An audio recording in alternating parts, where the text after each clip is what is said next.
CETV segunda edição. Oferecimento Magis Incorporações. Construindo mais para você. Parte de prédio desaba e mata 2 crianças na região metropolitana. No momento do acidente, 4 pessoas estavam no apartamento no primeiro andar do prédio. Uma mulher e 3 filhos. Presos mais 2 acusados de participar dos ataques a ônibus em Fortaleza. A chuva no Ceará. Itatira está entre os municípios do estado onde menos choveu esse ano. De acordo com a FUNSEMI, foi registrada apenas uma chuva e de 4 milímetros. Bem diferente da situação no sul do estado. Com as chuvas deste mês de fevereiro, o açude do Junco ganhou bastante água. Isso traz segurança para o abastecimento de água aqui no município de Grangeiro.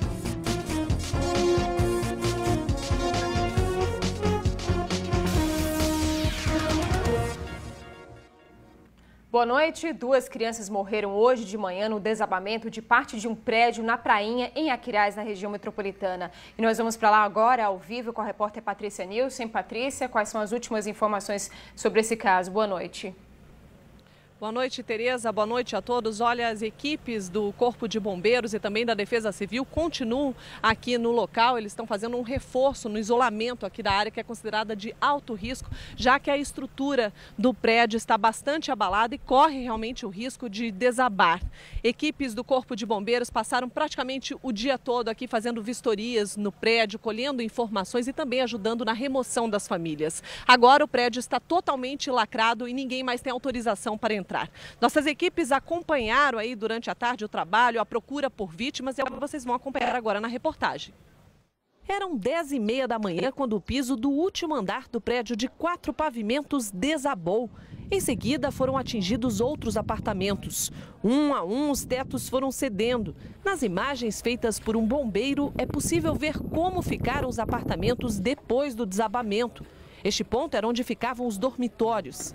Nos destroços, bombeiros trabalhavam em busca de vítimas. A dificuldade maior foi a quantidade de escombro em cima deles. Então, o trabalho fica difícil de fazer escavação porque a pá não penetra nos escombros, porque nós estamos trabalhando com vergalhões, com concreto, pedaço de pedra, tijolos, né? Então, o trabalho tem que ser hora com pá, hora manual. No momento do acidente, 4 pessoas estavam no apartamento no primeiro andar do prédio. Uma mulher e 3 filhos. 2 deles, um de 5 e outro de 10 anos, jogavam videogame no quarto, exatamente no local onde o teto desabou. Quando ouviu os estrondos, a mãe correu até o quarto, mas o piso já havia cedido e as crianças tinham sido arremessadas para o térreo. Escutaram um barulho, as coisas caindo, aí a senhora saiu, o pai da criança também saiu, tiraram uma criança, mas não foi possível tirar as outras 2 crianças, segundo informações do pai. A mãe e o irmão das 2 crianças mortas foram levadas para um hospital com ferimentos leves. O prédio foi interditado pelo Corpo de Bombeiros. Abaladas, as famílias retiraram o que conseguiram dos apartamentos e foram encaminhadas a abrigos na região. Nós morávamos vizinho, eram as 2 vizinhas do mesmo lado. Vocês tinham noção de como era perigoso isso aí ou não tinham? Tinha, né? Porque o teto é muito molhado. Era sempre bem molhado o teto? Filtração. E vocês tinham medo? Tinha, mas também não tinha para onde ir, né? O prédio atingido, segundo o Corpo de Bombeiros, tinha sido abandonado pelo dono e invadido por cerca de 20 famílias há 7 anos. As causas do desabamento ainda estão sendo investigadas. Entre outros fatores, nós observamos uma forte infiltração somado à maresia, bem como também algumas modificações as quais foram feitas, como por exemplo, posição ou retirada de paredes em alguns dos imóveis. Ione, amiga da família, diz que a mãe das crianças já pensava em se mudar do local com medo das infiltrações. Ela disse que há dias ela estava com uma sensação querendo sair daqui porque ela tinha uma sensação de que alguma coisa ruim estava acontecendo e hoje, infelizmente, a tragédia é que ela perdeu os 2 filhinhos dele. Ainda nesta edição, voltamos com outras informações. Tereza. Obrigada, Patrícia. E a polícia prendeu hoje mais 2 suspeitos de envolvimento nos ataques a ônibus na região metropolitana. Léo Mota Filho. As prisões foram feitas durante a tarde de hoje em Caucaia, na região metropolitana. Os 2 homens presos são Misael Ferreira de Souza, de 18 anos, que já responde por porte ilegal de armas, e Francisco Alisson Ferreira de Souza, de 26 anos, que responde por lesão corporal. Segundo a polícia, em depoimento, a dupla confirmou envolvimento no incêndio ao ônibus em Caucaia na última segunda-feira. Mas o delegado nega ligação deles com o traficante Henrique de Souza Monteiro, encontrado morto no fim de semana em uma unidade prisional em Itaitinga. Eles atearam fogo simplesmente pelo fato de aterrorizar a população. Eles entraram no ônibus para praticar um roubo e depois atearam fogo no ônibus aleatoriamente para aterrorizar a população mesmo. O delegado informou ainda que pelo menos 5 pessoas ainda devem ser presas, suspeitas de participação nos 9 atentados a ônibus registrados desde a semana passada aqui em Fortaleza e em Caucaia. Até o momento, a polícia prendeu 7 pessoas que estão aqui na Delegacia de Roubos e Furtos, no centro da capital, e apreendeu 3 carros usados nas ações. Leal Mota Filho, para o CETV. E no fim da tarde de hoje, nossa equipe flagrou o momento em que mais um suspeito foi preso acusado do ataque ao ônibus em Caucaia. José Naelson Ferreira Salles, de 22 anos, chegava à Delegacia de Roubos e Furtos. Em depoimento, ele confirmou participação no incêndio. José Naelson não tinha antecedentes criminais. Ele também foi localizado no bairro da Cigana, em Caucaia, mesmo local onde ocorreu o atentado ao ônibus. E neste momento, policiais realizam uma nova operação em bairros da capital. A operação começou à tarde, são cerca de 40 policiais do COTAN, Força Tática de Apoio e da 3ª Companhia do 5º Batalhão da PM. Além de abordagens nas ruas, os policiais também vão vistoriar ônibus e vans em locais estratégicos. A Secretaria de Saúde do Estado divulgou hoje o primeiro boletim de 2014 sobre a dengue no Ceará. De janeiro até agora, foram confirmados 127 casos da doença em 17 municípios. Fortaleza e Eusébio aparecem como os locais que mais registraram a doença. Daqui a pouco, os contrastes do nosso clima. Há lugares onde os agricultores já comemoram a chegada da chuva e outros em que os açudes secaram e as famílias dependem dos carros-pipa para ter água até para beber.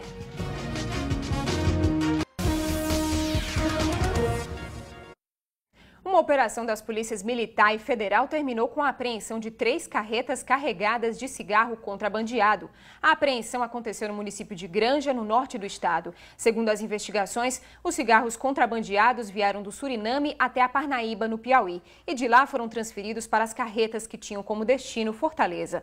4 pessoas foram presas e encaminhadas para a delegacia da Polícia Federal, na Parnaíba. E no sul do estado, os agricultores estão animados com a chuva que já até começaram o plantio. Mas em outras regiões quase não tem chovido. Em Itatira, praticamente todos os açudes secaram. A população depende da água dos carros-pipa. O CETV mostra agora os 2 lados dessa história. Veja na reportagem de Paulo Henrique Rodrigues e Gislene Carneiro. O solo já foi preparado para receber as sementes, mas a chuva ainda não veio e os agricultores estão preocupados com a falta d'água na região. É difícil até para os cristãos, para os brutos, né? Fica difícil demais.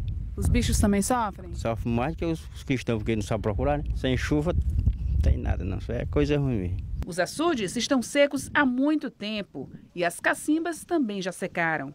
Sem água, não dá nem para plantar nada. São 4 anos, né, já de estiagem.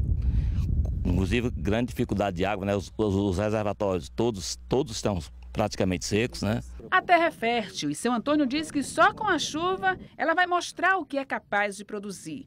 A fazenda, que já foi uma referência no plantio de mamona e feijão, hoje já não produz quase nada.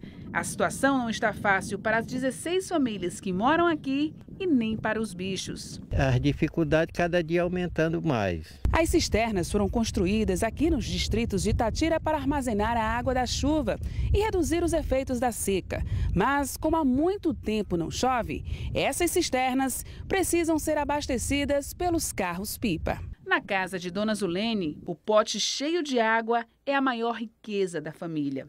Generosa, faz questão de dividir com os vizinhos o que ela tem de maior valor. Coloca a garrafa, coloca o copo, aí eles ficam bebendo, aí quando eles saem, eu encho a garrafa de novo, aí coloco na geladeira. Numa seca dessa, a água é um presente? É um presente, né? Que a gente pega no copo d'água gelada é bom. Itatira está entre os municípios do estado onde menos choveu esse ano. De acordo com a FUNSEMI, foi registrada apenas uma chuva e de 4 milímetros. Mas aqui os moradores continuam esperançosos. Em muitas casas, é comum encontrar cenas como essa: bicas e reservatórios preparados para a próxima chuva. Como você está vendo aqui, já tem bastante áreas já preparadas, esperando só cair as primeiras chuvas. E enquanto ela não chega, a Secretaria de Agricultura do município tem algumas estratégias para reduzir as consequências da seca. Até mesmo nas perfurações dos poços, de cacimbos para os animais, não tem água, né? Mesmo quando a gente faz essa perfuração, não existe água no solo. Então, nosso problema maior agora está sendo esse, a questão da não existência de água, né? Diferente de Itatira, no sul do estado, a chuva já anima os agricultores. Nesse vale, que fica entre os municípios de Várzea Alegre e Grangeiro, no sul do estado, os riachos renasceram. A abundância que levou muita gente a apostar na lavoura do arroz, cultura que exige bastante água. Porém, a dona Ana, desconfiada, plantou milho e agora está um pouquinho arrependida. O milho, tanta chuva, é capaz de não dar nada, né? Porque todo dia dá uma enchente e cobre. Aí milho, ele não aguenta muita água, né? Ele embreja. Segundo a FUNSEMI, o município de Grangeiro registrou o maior volume de chuva desde janeiro até agora. Foram exatos 489,4 milímetros, precisamente verificados pelo seu Heraldo, voluntário da Fundação de Meteorologia. Mês de janeiro choveu 97,2 e fevereiro vai chovendo 392. Tá chovendo demais. A generosidade do céu foi maior nas últimas semanas, quando o acumulado passou da média. Com as chuvas deste mês de fevereiro, o açude do Junco ganhou bastante água. Isso traz segurança para o abastecimento de água aqui no município de Grangeiro. Mas a estiagem dos últimos 2 anos foi tão severa que tem que chover muito mais para que o nível da água do açude chegue até o topo da parede dele. A última vez que isso aconteceu, essa comerciante fez questão de deixar documentado. Era maio de 2008. A torcida é para que o açude volte a abraçar a cidade. E a Deus querer, o inverno tá bom, o açude já está tomando muita água, que estava seco, mas graças a Deus já está tendo um bom resultado do inverno, né? O IBAMA apreendeu na tarde desta sexta-feira meia tonelada de peixe curimatã. A pesca desse peixe está proibida desde o dia 1º de fevereiro e continua até o dia 30 de abril. Também foram apreendidos 2.000 metros de rede de pesca. 5 pescadores foram levados para a delegacia de Mucampo e o pescado foi distribuído com as famílias pobres do município. Daqui a pouco, a gente volta a falar sobre o desabamento de um prédio na Prainha, em Aquiraz.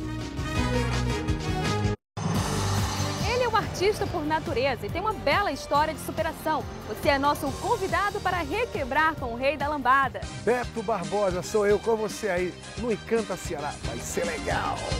É domingo no Destaque VM.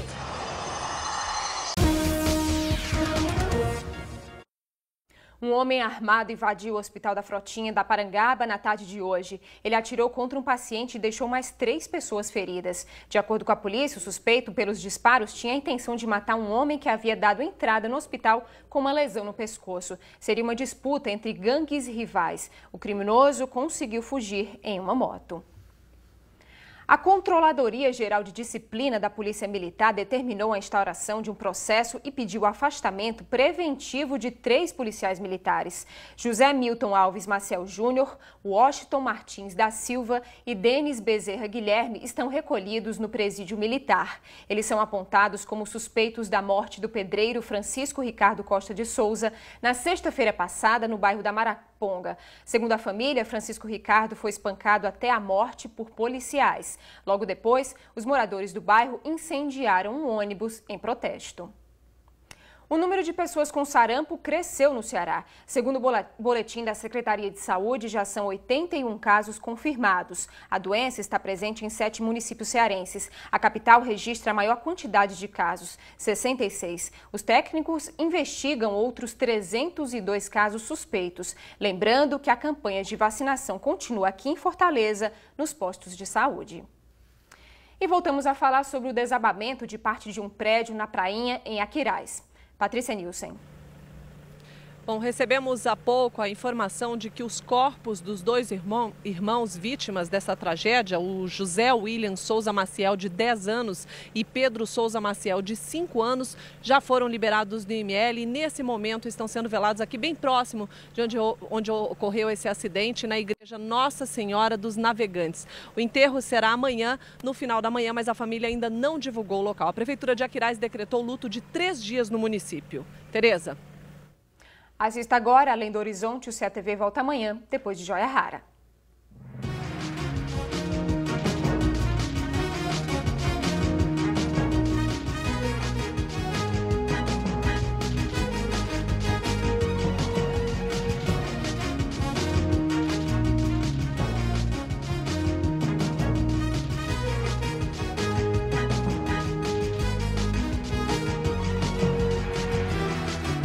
CETV segunda edição. Oferecimento Magis Incorporações. Construindo mais para você.